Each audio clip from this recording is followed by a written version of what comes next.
It's Swainlow's dog, and I'm going to show you what I made with water.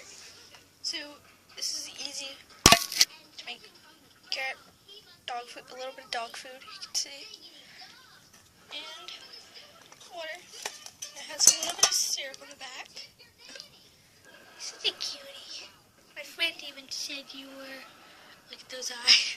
It's like, why did you do it?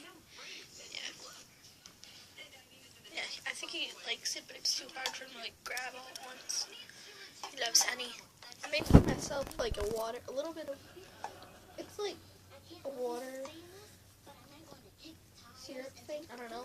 I've had it before and it tastes like a syrup popsicle. I don't know why I'm doing this. I know I'm weird, but whatever. I don't care. It tastes pretty good. I'm eating cereal right now, so he's eating his food. Yep. Thanks for watching. Please subscribe. Bye.